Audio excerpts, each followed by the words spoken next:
Hello viewers, welcome to Tamil சீக்கிரம்.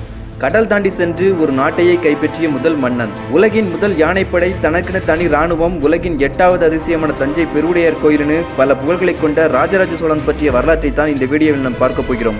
அதற்கு முன்னால் நம்ம சேனல் நீங்கள் சப்ஸ்கிரைப் பண்ணாமல் இருந்தால் சப்ஸ்கிரைப் பண்ணிக்கோங்க. கூடவே பக்கத்தில் இருக்க பெல் சிம்பலையும் கிளிக் பண்ணிக்கோங்க. வாங்க வீடியோக்குள்ளே போகலாம்.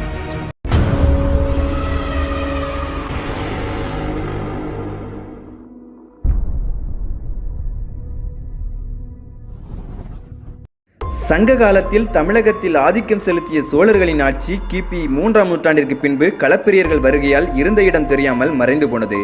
கிட்டத்தட்ட 300 வருடங்கள் ஆட்சி இல்லாத சோழர்களின் வரலாற்றை விஜயாலய சோழன் கிபி 7ஆம் நூற்றாண்டில் மீட்டெடுத்தான். அவரை தொடர்ந்து ஆதித்த சோழன், முதலாம் பராந்தகன், கண்டர ஆதித்தன் ஆகியோர் சோழ அரசர்களாக முடிசூட்டப்பட்டனர். கண்டரர் ஆதித்தன் மறைவுக்கு பின்னால் அவருடைய மகன் உத்தம சோழன் பதவியேற்றிருக்க வேண்டும். ஆனால் அவர் சிறுவனாக இருந்ததால் கண்டராதித்தன் சகோதரன் மகனான சுந்தர சோழர் மன்னராக முடிசூட்டப்பட்டார். சுந்தர சோழனுக்கு ஆதித்த கரிகாலன் மற்றும் அருள்மொழிவர்மன் என்று ஏற்பர் கொண்ட ராஜராஜ சோழன் என்ற 2 மகன்கள் இருந்தனர். இதில் மூத்த மகனான ஆதித்த கரிகாலன் மருவனவர்களால் படுகொலை செய்யப்பட்டார். இந்த துயரத்திலேயே சுந்தர சோழன் காலமானார். அதன் பிறகு கண்டராதித்தன் மகனான உத்தம சோழன் ஆட்சிக்கு வந்தார். இருந்தாலும் ஆதித்த கரிகாலனுடைய மறைவு மர்மமாகவே இருந்தது. காலங்கள் உருண்டோடின. கிட்டத்தட்ட 12 ஆண்டுகள் கழித்து ஆதித்த கரிகாலனை ஆட்களை வைத்து கொலை செய்ததே உத்தம சோழன் தான் என்று தெரிய வந்தது. இதனால் உத்தம சோழனுக்கு பதிலாக ராஜராஜ சோழன் பதவியேற்க வேண்டும் என்று மக்கள் குரல் கொடுக்க தொடங்கினர். இருந்தாலும் உத்தம சோழன் மறைவுக்கு பின்னரே ராஜராஜ சோழன் மன்னராக பதவியேற்றார். இவர் பதவியேற்கும் போது சோழ நாடு என்பது வெறும் திருச்சி மற்றும் தஞ்சையின் சில பகுதிகளாகவே இருந்தது. அதன் காரணமாக முதலில் சோழ நாட்டை விரிவாக்க தேவையான வேலைகளில் ஈடுபட ஆரம்பித்தார் ராஜராஜ சோழன். மற்ற மன்னர்களைப் போல போர்க்காலங்களில் மட்டும் போர்ப்படைகளை திரட்டாமல் நிரந்தரமான தனக்கென்று தனி இராணுவத்தை கட்டமைத்தார். அது மட்டுமின்றி அனைத்து இராணுவ படைக்கும் அவரே தலைமை தாங்கினார். இதன் விளைவாக சோழ சாம்ராஜ்யம் கொஞ்சம் கொஞ்சமாக விரிவடைய தொடங்கியது. ராஜராஜ சோழன் காலத்தில் மிக முக்கியமாக பார்க்கப்படும் போர் காந்தலூர் சாலை போர். இந்த போருக்கு முக்கிய காரணமே சோழ தூதுவனின் ஒருவன் கைது நடவடிக்கையே. சேரர்களுடன் அன்பு பாராட்ட எண்ணிய ராஜராஜ சோழன் சேரர்களின் குடகுமலைக்கு தூதுவனை தூது அனுப்பினார். ஆனால் சேரர்களோ வந்த தூதுவனை வந்த வேகத்தில் கைது செய்து சிறையில் அடைத்தனர்.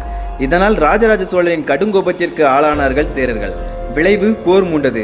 சோழர்களின் படையை ராஜராஜ சோழனின் மகனான ராஜேந்திர சோழன் வழிநடத்தினார். ராஜேந்திர சோழனின் படைக்கு முன்னால் சேர நாடு கால் தூசி போல் ஆகி போனது.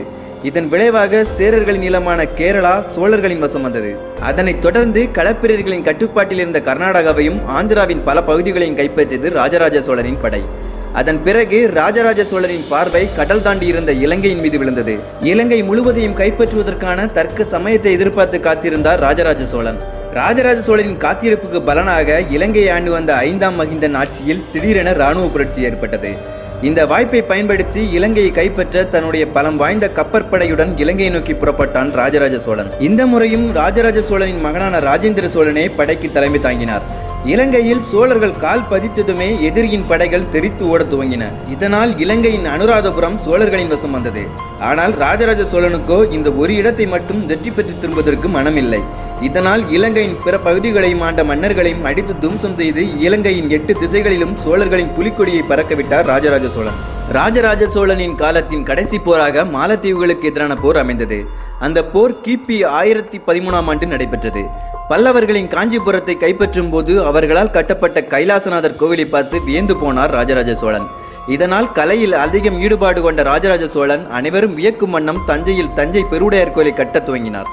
தஞ்சை பெருவுடையார் கோயில் பற்றி நாம் அறியாதது இல்லை. கிட்டத்தட்ட 1000 நூற்றாண்டுகளை கடந்தும் இன்றும் நிலைத்து நின்று சோழர்களின் சாதனையை நம் கண்முன் காட்டுகிறது இந்த கோவில். சுடுமண், உலோகம், மரம் என்று கற்கால முறைகள் எதுவும் பயன்படுத்தாமல் வெறும் கற்களை கொண்டே இந்த மாபெரும் கோயிலை கட்டி முடித்தார் ராஜராஜ சோழன். இந்த கோவிலுக்கான கற்கள் திருச்சியில் உள்ள மாடமலையிலிருந்தும் புதுக்கோட்டையை அடுத்த புன் ஆண்டாள் கோவில் பகுதியில் இருந்தும் கற்கள் கொண்டு வரப்பட்டன. கோவிலுக்குள் அமைக்கப்பட்டுள்ள பெரிய லிங்கத்தின் கல் திருவரக்கரையில் இருந்து கொண்டு வரப்பட்டது. சுமார் 2.5 லட்சம் டன் கற்களின் எடையை தாங்கி 216 அடி உயரத்தில் விண்ணை மூட்டி நின்றது தஞ்சை பெரிய கோவில். இன்றளவிலும் கோவிலுக்கு நன்கொடைகள் கொடுப்பவர்கள் பெயர்கள் மட்டுமே கோவிலின் கல்வெட்டுகளில் பொறிக்கப்படுவது வழக்கம். ஆனால் ராஜராஜ சோழனோ தலைமை சிற்பி முதல் அந்த கோவிலுக்காக வேலை செய்த கடைக்கோடி ஊழியர் வரைக்கும் அனைவரின் பெயரையும் கோவிலில் உள்ள கோபுரத்தின் செதுக்கி வைத்து 1000 ஆண்டுகளை கடந்தும் அவர்களுடைய பெயர்களை நிலைத்து நிற்க வைத்தான் ராஜராஜ சோழன். சோழர்கள் நீர் மேலாண்மையில் சிறந்து விளங்கிய என்பது கரிகாலன் கட்டிய கல்லணையிலிருந்தும் வீரநாராயணன் வெட்டிய வீராணம் ஏரியிலிருந்தும் நமக்கு தெரிய வருகிறது. இதுவரைக்கும் பார்த்தது சோழர்களின் பொற்காலமாக தெரிந்தாலும் சோழர்களின் அகண்ட நிலப்பரப்பு, கோவில்கள் கட்டுவது, நீர்நிலைகளை பராமரிப்பு, இராணுவ பராமரிப்பு என்று இவை அனைத்திற்கும் மக்களிடமிருந்து அதிகப்படியான வரி வசூல் செய்யப்பட்டுள்ளது. வரி கட்ட இயலாதவர்கள் பலவிதமான தண்டனைகளுக்கு உட்படுத்தப்பட்டுள்ளனர். இந்த குற்றச்சாட்டுகள் மட்டுமின்றி ஜாதிகள் ரீதியான குற்றச்சாட்டும் ராஜராஜ சோழன் மீது கூறப்படுகிறது. ராஜராஜ சோழன் காலத்தில் பிராமணர்களுக்கு அதிக முக்கியத்துவமும் உயர்ந்த பதவிகளும் வழங்கப்பட்டதாகவும் பலரும் குற்றம் சாட்டுகின்றனர். ராஜராஜ சோழன் மறைவுக்கு பின்னால் சோழ வம்சம் கொஞ்சம் கொஞ்சமாக அழியத் தொடங்கியது. ஒரு சில நூற்றாண்டுகளிலேயே சோழ வம்சம் இருந்த இடம் தெரியாமல் போனது. ஆனால் தஞ்சை பெருவுடையார் கோயிலும் அதனை கட்டிய ராஜராஜ சோழனின் புகழும் 1000 ஆண்டுகளை கடந்தும் இன்றும் நிலைத்திருக்கிறது. ராஜராஜ சோழனின் இந்த வரலாற்றை பற்றி நீங்க என்ன நினைக்கிறீங்கன்னு கீழே கமெண்ட் பண்ணுங்க. இந்த வீடியோ பிடிச்சிருந்தா லைக் பண்ணுங்க, உங்களோட ஃப்ரெண்ட்ஸுக்கு இந்த வீடியோவை ஷேர் பண்ணுங்க. இதுவரைக்கும் நம்ம சேனலை நீங்க சப்ஸ்கிரைப் பண்ணாம இருந்தால் மறக்காம தமிழ் சிகரம் யூடியூப் சேனலை சப்ஸ்கிரைப் பண்ணி தொடர்ந்து இணைந்திருங்கள். தேங்க்ஸ் ஃபார் வாட்சிங்.